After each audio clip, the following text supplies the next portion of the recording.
Today, we're diving into some ancient wisdom that asks a question that feels, well, incredibly modern. It comes from a text called the Shorter Discourse at Assapura, and it really gets to the heart of a timeless debate. What matters more, how we look on the outside or who we actually are on the inside? You know how it is. We label ourselves all the time, right? I'm a creative, I'm an athlete, I'm an entrepreneur. And of course, other people are constantly sticking labels on us too. But what happens when there's a disconnect, when the label just doesn't line up with reality? That's exactly the gap we're going to explore today, the space between appearance and our inner truth. So the story kicks off with the Buddha talking to a group of his followers. Now, these folks are widely known as ascetics, people who've dedicated their whole lives to spiritual discipline. And right out of the gate, he issues this pretty intense challenge. He's basically saying, listen, this is the title you've taken on. This is what people call you. So you've got a responsibility, a duty really, to make sure that label is the real deal, to make your claim true. And it's not just for you. It's so that the people who support you, who believe in you, aren't doing it for nothing. I mean, that's a serious call for integrity. Okay, this is where things get really fascinating. Because the Buddha then starts to pick apart, piece by piece, the popular idea of what it even means to be a holy person. He takes a hard look at all the external stuff people assumed was the mark of a spiritual life. So this is kind of the spiritual checklist of the day. You got to wear the right outfit, or maybe no outfit at all. You live outside, you eat only at certain times, you chant, you even have a specific hairstyle. These are all the things that, on the surface, just scream, hey, look at me, I am a serious ascetic. But, as we're about to find out, it might all just be for show. All right, let's just take that first one. Wearing the uniform. You put on that special robe that marks you as a spiritual seeker. That has to count for something, doesn't it? Nope, not even close. And the logic here is just brilliant. Think about it. If just wearing a robe could get rid of all your greed and anger, then our parents would have just wrapped us in one at birth and called it a day. Instant enlightenment. But we know it doesn't work like that. You can't just put on the costume and expect the magic to happen. And you can probably see where this is going. The same idea applies to everything else on that list. So, what about the hairstyle? That signature matted hair of a true ascetic. Again, it's just not enough. We've all known people who might look the part on the outside, but are still filled with all sorts of negativity on the inside. The point is, these are just symbols. They're totally hollow if the real inner work hasn't been done. They're an empty shell. But it gets deeper. It's not just that these outward shows are meaningless. The text suggests that focusing only on the performance while your inner life is a total mess is actually dangerous.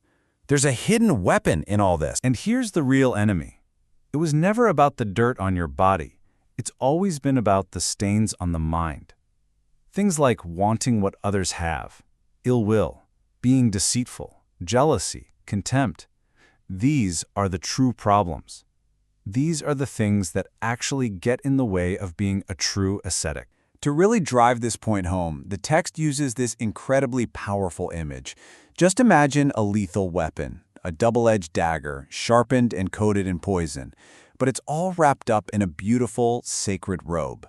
That's what a person is like when they look holy on the outside but are full of poison on the inside. They're not just ineffective, they're a hidden danger. So, if the outer performance is just a dangerous distraction, what's the real path forward? Well, the solution is a radical shift in focus. It's about turning away from the outside and looking squarely at what's going on inside. And the difference couldn't be more clear. You see, the false ascetic is busy doing all these things, wearing the robe, fasting, chanting, but the true ascetic, they're defined by what they have let go of. They've given up ill will. They've abandoned jealousy and deceit. The work isn't performative, it's transformative. And doing this inner work leads to very real, very tangible results. It's like a chain reaction. First, when you see yourself as actually being pure of all that inner junk, a natural sense of joy just bubbles up.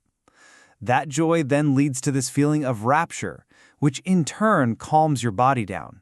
And with a calm body, you start to feel true bliss and peace, which finally allows your mind to become incredibly focused and settled. To describe what this ultimate state feels like, the text offers up one last, beautiful metaphor. This is the destination.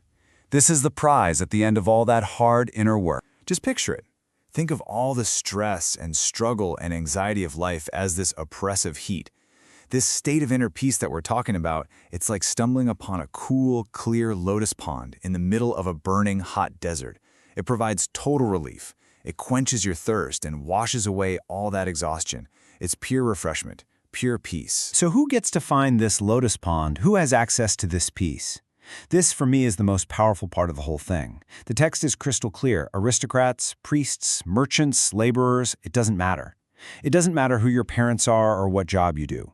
This path to inner peace is open to absolutely anyone who's willing to do the inner work. Which brings us right back to the real definition. A true ascetic isn't someone with a certain haircut or a special diet. A true ascetic is simply anyone who has found that inner peace by cleaning up their own inner mess.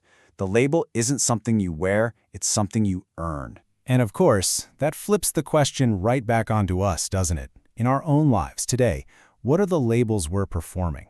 What's the outer show we put on for the world that might actually be keeping us from finding our own version of that cool, clear lotus pond? That's a question worth sitting with. Thanks for joining me on The Explainer.